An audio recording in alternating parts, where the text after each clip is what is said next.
Have you ever seen someone willing to hurt others just for their own gain? That, my friends, is egoism, a dangerous intruder that often visits our minds.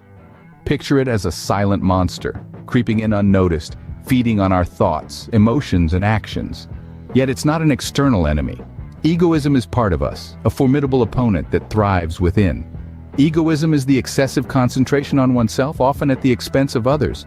It's an uncontrollable desire to prioritize self-interest, disregarding others' feelings, needs, and well-being. It's a self-centered mindset, a belief that one's own desires, needs, and beliefs are of paramount importance. This hidden intruder affects us in myriad ways. It can distort our mental state, leading to stress, anxiety, and even depression. It narrows our thought processes, making us easily offended and resistant to criticism. We become so absorbed in our own world that we lose sight of the bigger picture, of the interconnected web of life that binds us all. Egoism also gnaws at our spiritual core. It decreases our empathy, the ability to understand and share the feelings of others. It diminishes our capacity for compassion, the feeling of deep sympathy and sorrow for others who are stricken by misfortune, accompanied by a strong desire to alleviate their suffering. Egoism is a silent monster gnawing at our hearts and minds, pushing us to act only in our interests, regardless of the impact on others. But here's the thing. Egoism is not invincible. It flourishes in the shadows, in our ignorance. But once we shine the light of awareness on it, we can begin to understand its nature, its triggers, and its impacts. And with that understanding, we can start to tame this dangerous intruder, transforming it from an enemy into a teacher, a guide that can lead us to a richer, more balanced, and more fulfilling life. Egoism doesn't just harm ourselves, it also damages our relationships with others. It's like a thorn that pricks and festers, causing discomfort and discord in our social fabric. The impact of egoism on our social life is far-reaching and profound. It can lead to conflicts, disagreements, and distrust, creating an environment of tension and hostility. Egoism makes us see others not as companions, but as competitors or threats. It fosters a me versus them mentality that can be incredibly damaging to our relationships. Picture this. A friend shares an achievement, and instead of feeling happy for them, we feel a pang of jealousy. Or when we're in a group discussion, we're so focused on making our point that we disregard others' opinions. We might not mean to be egoistic, but our actions can sometimes speak louder than our intentions. The same holds true in our professional lives.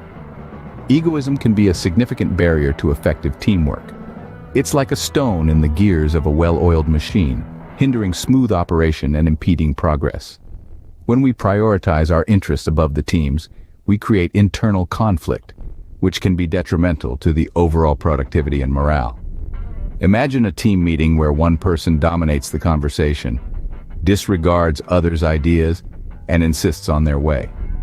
This not only stifles creativity and innovation, but also creates a toxic work environment where people feel unheard and undervalued. In the long run, such behavior can damage professional reputations, as people may not want to work with those who are perceived as self-centered or uncooperative. Egoism can also affect our professional growth. If we're unable to accept criticism or feedback because of our ego, we limit our potential for improvement and growth. We might also miss out on opportunities to learn from others and broaden our perspectives. In essence, unchecked egoism can tarnish our social and professional lives, damaging relationships and hindering progress. It's like a shadow that follows us, casting a dark cloud over our interactions and experiences. But remember, just as a shadow can't exist without light, egoism can't exist without our awareness and willingness to address it.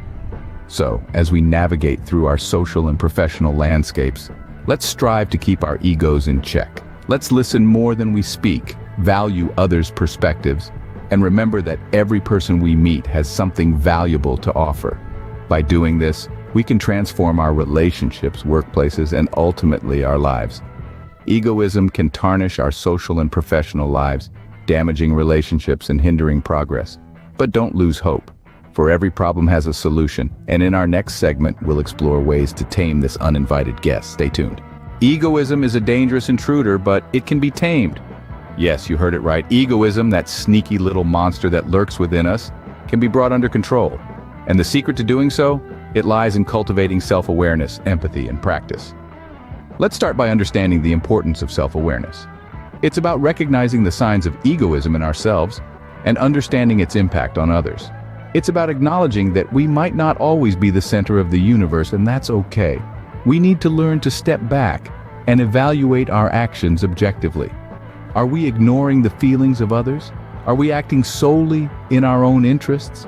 By asking ourselves these questions, we can identify egoistic tendencies and work towards changing them. Next, we have empathy. In its simplest form, empathy is about understanding and sharing the feelings of others. It's about stepping into their shoes and seeing the world from their perspective. When we cultivate empathy, we diminish our egoistic tendencies. We learn to value the feelings and needs of others, and in doing so, we become more considerate and less self-centered. Then we come to the art of communication. Good communication is the antidote to many problems, and egoism is no exception.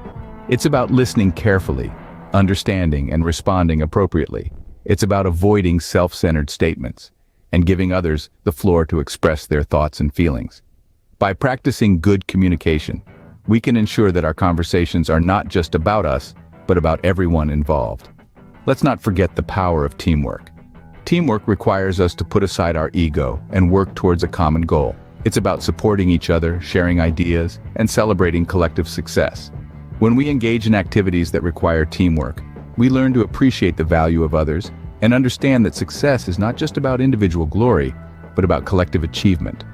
Finally, we have compassion. Compassion goes hand in hand with empathy. It's about feeling for others and wishing for their well-being. When we cultivate compassion, we not only care for others, but also for ourselves. We learn to love and accept ourselves, flaws and all. And when we are compassionate towards ourselves, we naturally extend the same compassion towards others. Now, you might be wondering, how does one cultivate these qualities? Well, mindfulness and meditation can be our allies in this journey. Mindfulness is about being present in the moment, aware of our thoughts, feelings, and actions. Through mindfulness, we can recognize our egoistic tendencies and consciously choose to act differently. Meditation, on the other hand, helps us calm our minds and cultivate a sense of inner peace. It allows us to reflect on our actions and understand the root cause of our egoistic tendencies. By practicing meditation, we can gradually reduce our ego and cultivate qualities like empathy and compassion. So there you have it.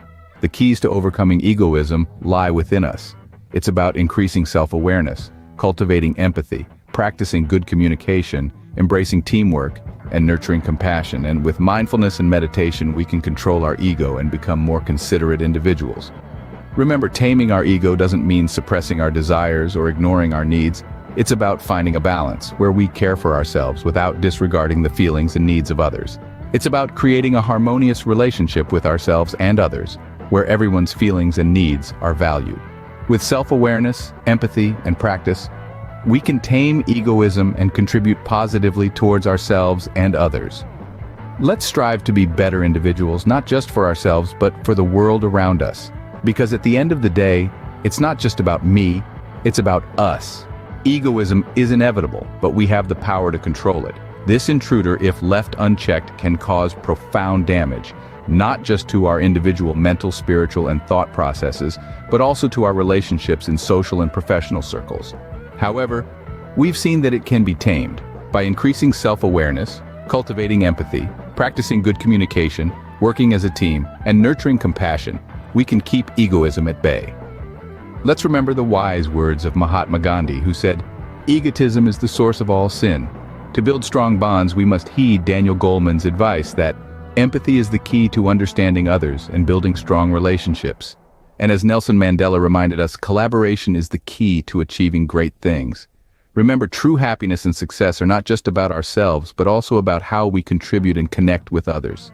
Be an empathetic and contributing individual for yourself, others, and a better future.